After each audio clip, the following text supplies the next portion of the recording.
we've all been waiting for. So please, welcome to the stage, Olympic gold medalist, Ashleigh Johnson.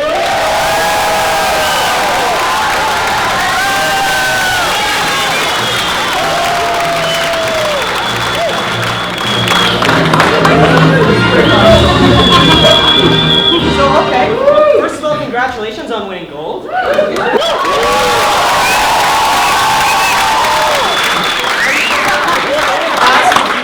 Bring your medal out to show everybody, but you have it on. That is awesome. My mom asked me I wore it. I would wear it all the time if I had one.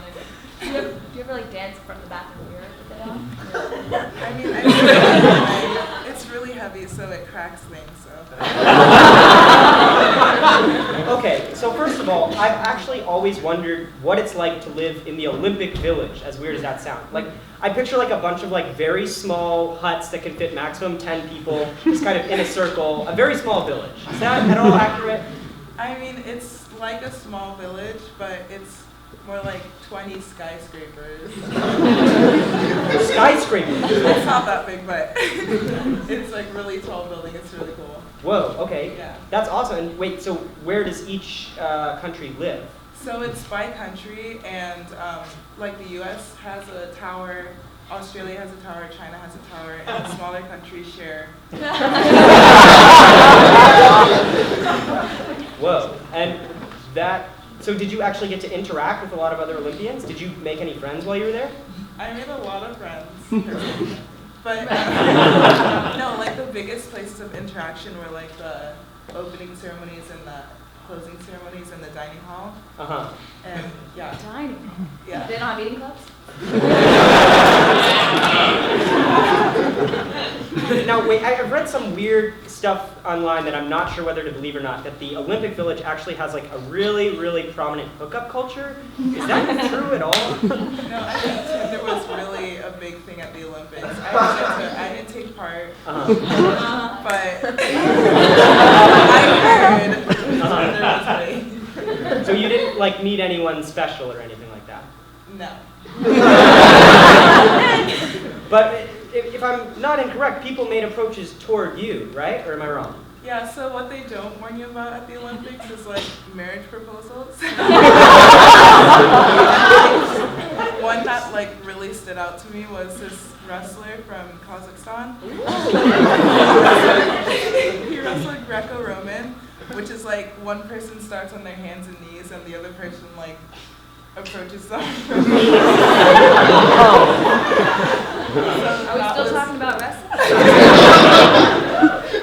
I guess that's where he fell in love with me. And he actually like gave you a marriage proposal? Yeah, he was like, come back to Kazakhstan. You'll love it.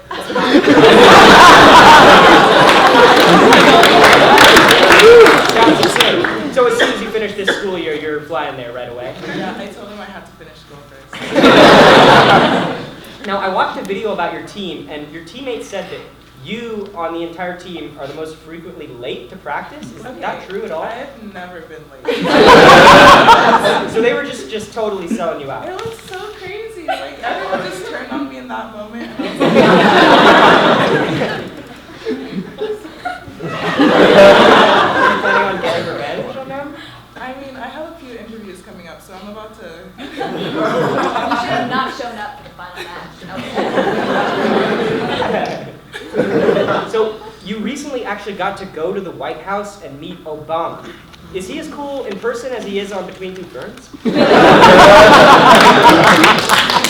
That's exactly what I was wondering going into it. And he was. I only talked to him for like 2 seconds, but yeah. What did He was like, congrats on your book. So he's pretty cool, in other words. Really cool. Yeah. That's awesome. How was the rest of that event? I mean, I also met Michelle Obama, and I was like, I'm on your knees. Yeah.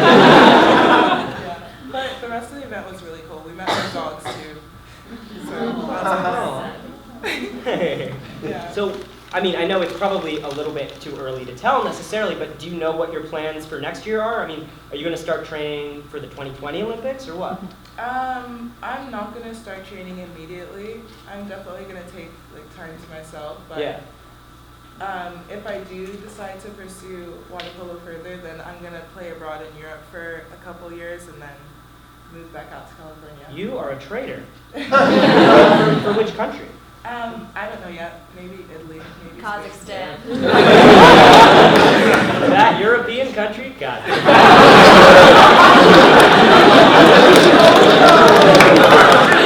Now, this is weird, but my cousin actually used to play water polo for UMich, and when my family used to go to her games, we were always like really surprised by the level of violence that happens under the water. Like, did you ever fear for your life? What was that like for you? I mean, I'm not involved in the violence or like the physicality, but I was always like, yeah, get her.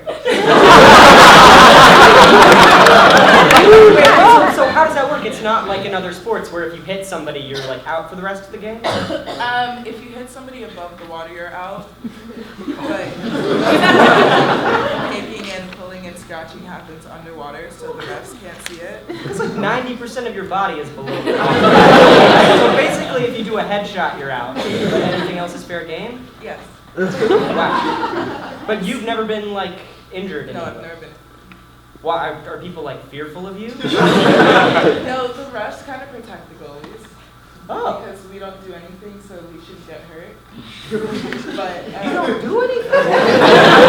we don't hurt other people, so we should get hurt. Uh-huh. But like my sister's a center, and she gets like the most physicality in the game. Oh, wow. Yeah, because they're like wrestling. They're wrestling. Oh my god. Yeah, you all have to come to a game.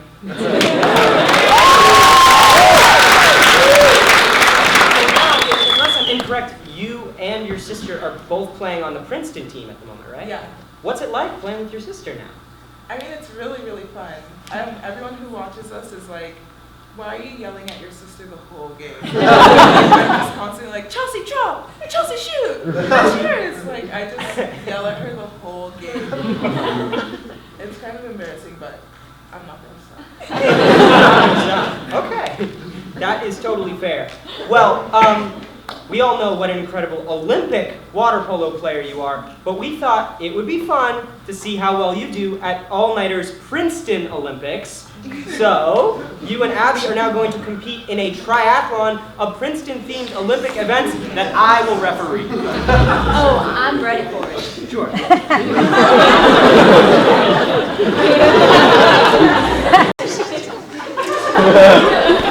Okay, so our first event is actually one that every Princetonian is familiar with.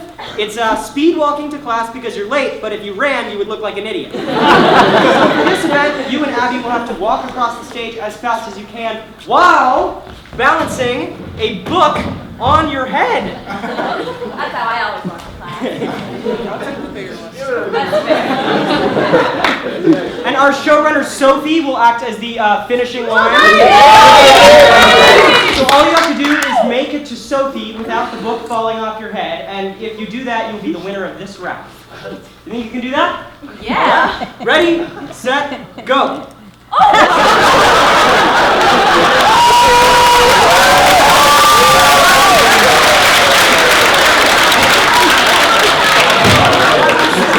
Incredibly fast and graceful. I'm gonna get this one.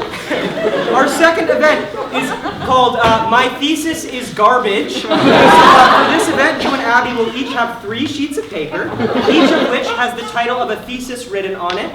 And the way this game works is you will read the title of the thesis, crumple up the paper, and then toss the paper into the waste paper basket to make a basket. And whoever has the most baskets at the end wins. I'm pretty good at this because this is how my thesis writing process is going. Okay, World War VIII. It probably won't happen for a while. Oh, shot, shot. Can dogs play chess? No, but maybe chimpanzees can. Okay, it turns out chimpanzees can't. That is a bad thesis idea. Do humans still need their pancreases? There's only one way to find out.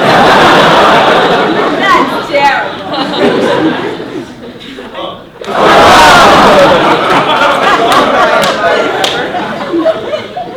Teeth. This is the face.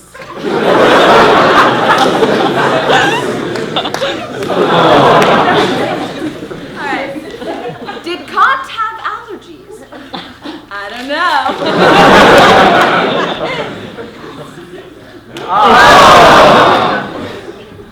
Post-structural realism and post-realist structuralism. A study of how words are fun.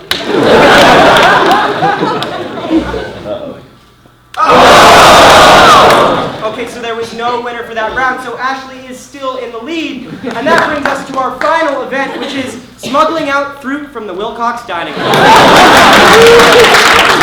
For this event, you'll have to pick up as many apples as you can and walk across the stage to Sophie without dropping any and getting found out by your meal checker. Ready? Pick at least 4 or 5 At the apples. same time? Yeah, sure. Oh God, the competition is fierce. That's a lot of apples.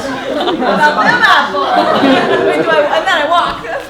I think that's how the game works. I got 6, Sophie. 7.